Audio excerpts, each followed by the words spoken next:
Assalamualaikum dan salam sejahtera. Hari ini Intan berada di Cenur Pahang untuk menyaksikan Rumah Serambi Pahang. Struktur Rumah Serambi Pahang yang dikaitkan dengan binaan yang mempunyai maksud dan juga tujuan yang tertentu. Rumah yang dibina daripada kayu cengal ini memperlihatkan sifat kreativiti Melayu yang cukup tinggi dan menampilkan ciri-ciri kediaman yang unik. Hari ini Intan akan meninjau dan mengupas tentang Rumah Serambi Pahang bersama dengan pakar jemputan kami. Jangan ke mana-mana, teruskan bersama dengan Intan. Kenali seni bina tradisi kita.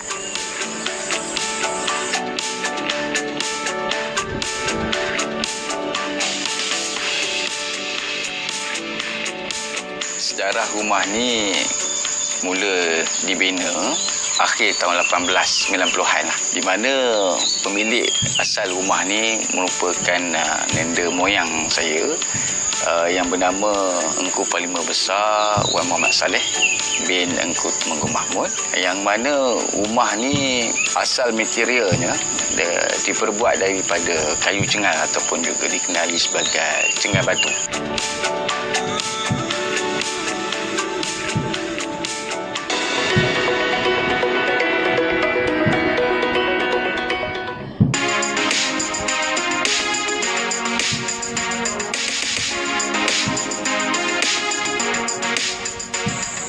Rumah Serambi Pahang pada dasarnya terdiri daripada 3 ruang, iaitu serambi hadapan, rumah ibu dan juga ruang dapur. Susun atur ruang ini mengambil kira keperluan dan juga penggunaan penghuninya.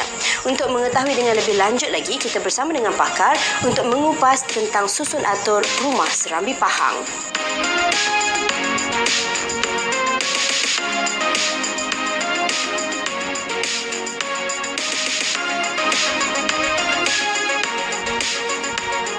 Rumah Serambi Pahang yang asalnya mempunyai 3 ruang utama, iaitu serambi hadapan, rumah ibu atau induk serta serambi dapur. Keunikan rumah itu juga terletak pada bahagian getah atau lantai yang ditinggikan untuk tujuan tertentu, termasuk sebagai tempat berehat dan tidur.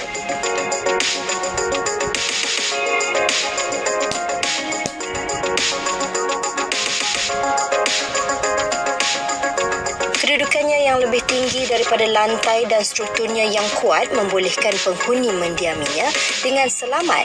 Justru itu boleh dikatakan rumah tersebut mempunyai ciri-ciri keselamatan yang bertujuan mengelakkan serangan musuh dari bahagian bawah. Susun atur sesebuah rumah Melayu tradisional melambangkan sosio-budaya Melayu. Bahagian serambi selalunya dikatakan di bahagian hadapan, di mana ia berperanan sebagai ruang menyambut kedatangan tetamu. Sementara bahagian utama rumah atau rumah ibu merupakan ruang utama bagi aktiviti kekeluargaan dan kerakyatan. Ini berikutan ia bersesuaian dengan sikap masyarakat Melayu yang amat menghargai kedatangan tetamu.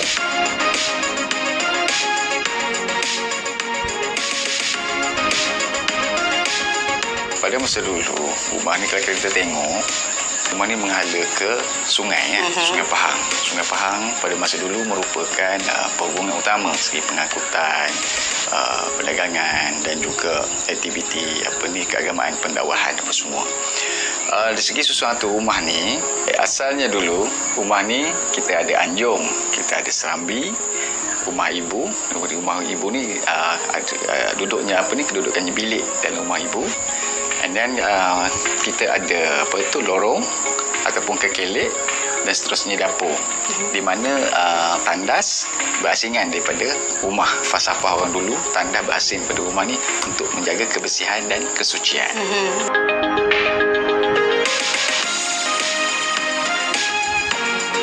Rumah Serambi Pahang, kalau kita lihat daripada luar, dia mirip kepada rumah yang ada di Sulawesi Selatan, nama dia Balai Lumpur. Balai Lumpur ni rumah adat lah tempat kita, Okay. Perwatakan dia sama, cuma dia punya ukuran dia lebih kecil,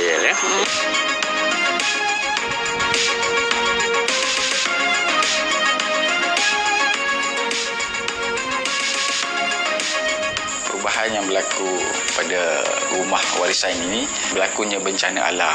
Kewujudan rumah ni lebih daripada 100 tahun lebih ya. Berlaku saya ingat lebih 4 ke 5 kali berlaku penibah ataupun banjir yang diceritakan.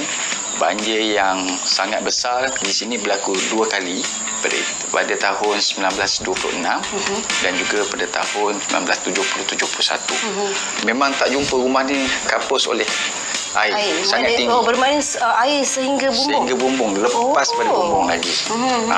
Tapi alhamdulillah masih lagi kekal di tapaknya. Tetapi bila berlaku kita buat ubah suai rumah ni, banyak struktur-strukturnya telah berlaku perubahan. Kalau nak ikutkan rumah asal ni, rumahnya lebih tinggi. Lebih tinggi, lebih besar lagi. Dan beberapa struktur-struktur yang ada seperti tingkap apa semua ni tak seperti yang terdahulu. Dah ada sikit perubahan ubah suai.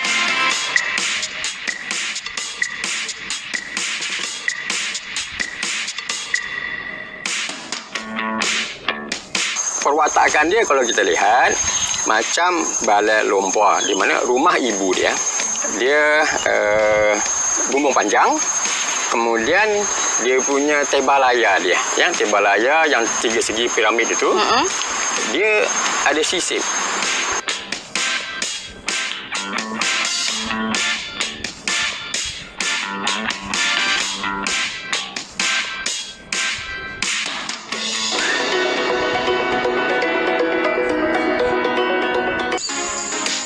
Rumah Serambi Pahang diperbuat daripada kayu cengal dan merbau yang mana satu ketika dahulu mudah didapati di negara ini. Kesenian kaedah pembinaan menitik beratkan penggunaan sumber sedia ada bagi membina sesebuah rumah tradisi. Dalam segmen ini kita akan saksikan kehebatan seni pertukangan Melayu lama.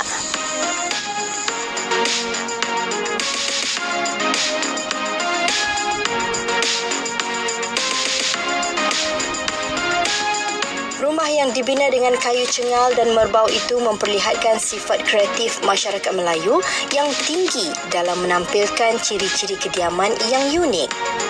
Keunikan Rumah Serambi Pahang dapat dilihat menerusi teknik pembinaan kediaman yang berdasarkan tradisi seni bina Melayu, iaitu dibina dengan kayu tanpa menggunakan sebarang paku pada dinding dan lantai.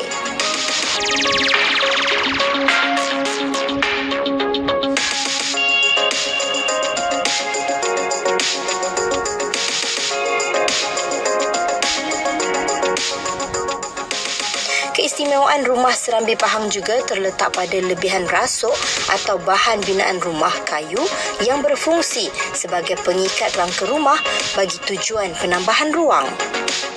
Rumah Serambi Pahang juga mempunyai penghadang dikenali bendul bagi rumah tradisional lain setinggi kira-kira 0.4 meter yang berfungsi sebagai pintu masuk dari rumah ibu ke Serambi.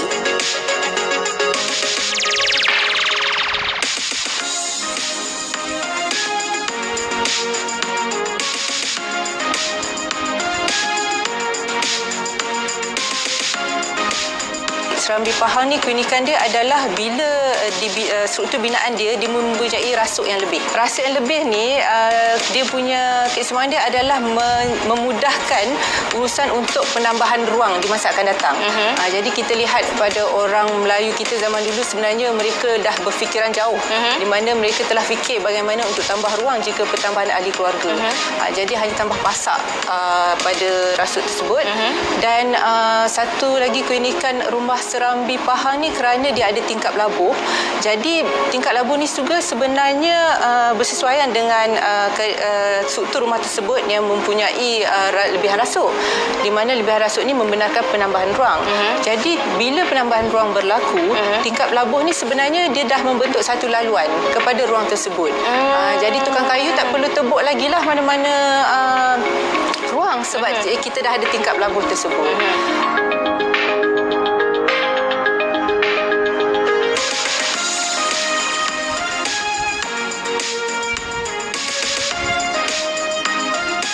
Kalau kita lihat, bumbung panjang ini, hujung dia dipanggil tebal layar, itu berbentuk piramid. Piramid ini orang Melayu panggil gunungan, atau orang Kelantan panggil gunungan. Gunungan ini adalah sebenarnya lambang orang Melayu. Perkataan Melayu itu kalau ikut Datuk Wan Hashim Bante, dia kata perkataan Melayu itu ada dua patah perkataan, Malai dan Ur. Malai dan Ur. Malayur. Malai masuk gunung, Ur masuk kota. Jadi saya mentakwilkan Malayur itu adalah orang yang membina kota-kota gunungan. Dalam bahasa Inggeris bagi piramid ya. Okey. Piramid ini adalah binaan suci. Itu sebab orang Melayu menggunakan bentuk piramid ini untuk masjid, surau. Tapi rumah juga, sebab dia adalah lambang kepada orang Melayu. Jadi orang Melayu membuat balaya dia berbentuk piramid. Yang bersisip tadi tu ya, bersisip. Sisip ya.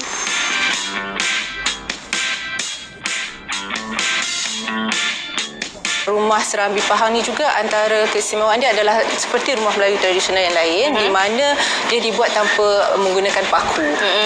Menggunakan tembok tembus dan juga pasak pada dinding dan lantai dia.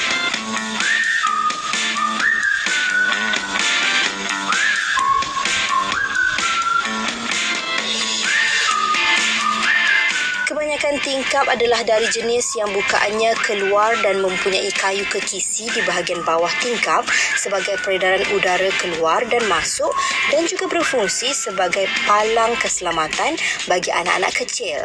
Selain itu, bahagian tingkap juga tidak terlepas dari hasil kerja tangan yang halus dengan adanya ukiran-ukiran dari jenis tebuk timbul yang mempunyai motif flora dan geometri yang pelbagai.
Pembinaan rumah tradisi mengambil kira pelbagai aspek, antaranya suasana setempat, iklim dan pelbagai elemen semula jadi yang lain bagi mengukuhkan binaan.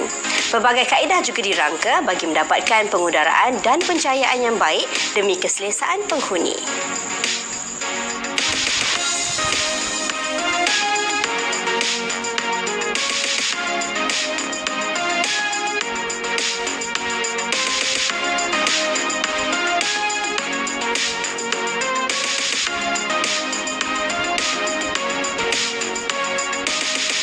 Dari sudut reka bentuk, rumah Melayu boleh dikatakan amat canggih dan memuatkan ciri-ciri bestari dan kena dengan gaya hidup selesa mengikut adat dan alam.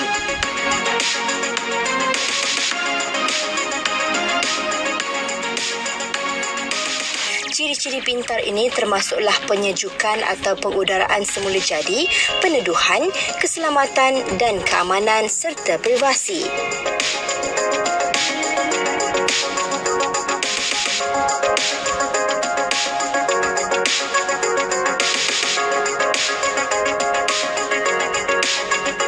Bagi saya, rumah warisan Melayu ini adalah satu manuskrip hidup. Satu benda yang ketara. Rumah Melayu ini adalah gambaran kepada peradaban orang Melayu yang tinggal dalam satu perssekitaran. Ya. Okay. Bumi ini bulat, kan?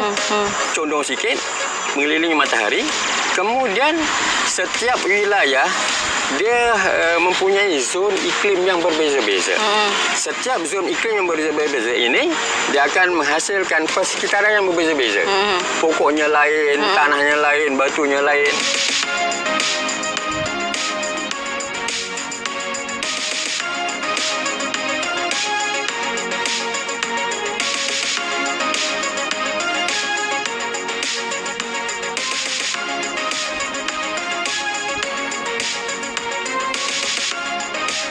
Rumah tradisi yang memang terangkat atas tiang bagi menambah pengudaraan itu juga ada pelbagai gaya tingkap termasuk jenis tingkap sependiri untuk kemasukan angin dan cahaya.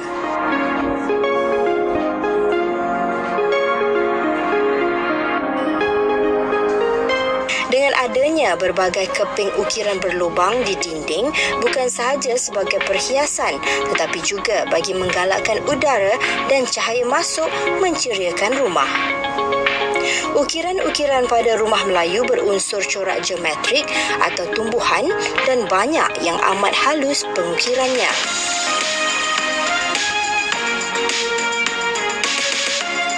Terdapat pelbagai variasi tingkap rumah Melayu mengikut cita rasa dan kepandaian tukang-tukang rumah dahulu.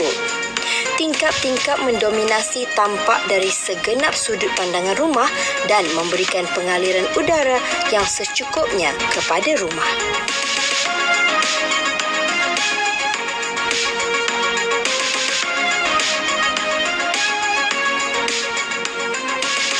Rumah Serambi Pahang ni seperti yang saya maklumkan dia mempunyai tingkap labur tersebut. Jadi tingkap labur ni sebenarnya memberi banyak pencahayaan dan pengudaraan kepada rumah tersebut.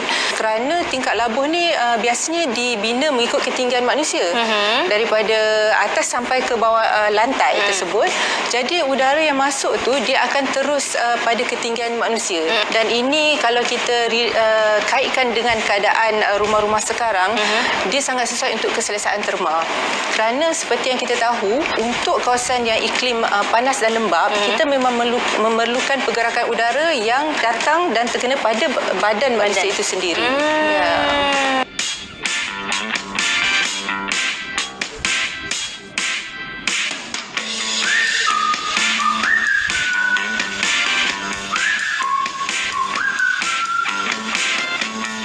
Diceritakan juga oleh nenda saya, ramai pemimpin dan juga pembesar-pembesar negeri yang datang kemari, orang kata bertemu, berbincang, bermesyuarat tentang permasalahan seperti contoh pada era zaman perang saudara hingga kepada zaman kolonial British. Dan hingga sekarang yang mana kita nampak kawasan ini memberi impak kepada kawasan penduduk di kawasan Chenong.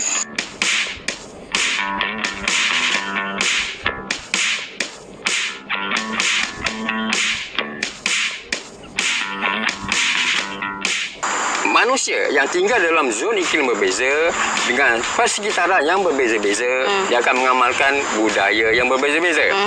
So, dengan iklim, persekitaran dan budaya yang berbeza, kemudian mereka ada satu kearifan batan, kepandaian tempatan.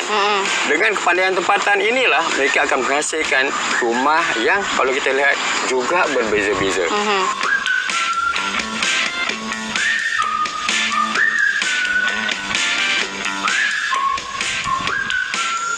Sememangnya tidak salah untuk mengagumi kehebatan seni bina tradisi kita. Malahan tidak keterlaluan untuk mengatakan kepakaran dan teknologi seni bina silam mampu merentas zaman. Bersambung anjung dengan Serambi, riuh serumah orang berbesan. Adat dijunjung ikut tradisi, mencari hikmah dalam warisan. Berjumpa lagi dalam Teratak Tradisi.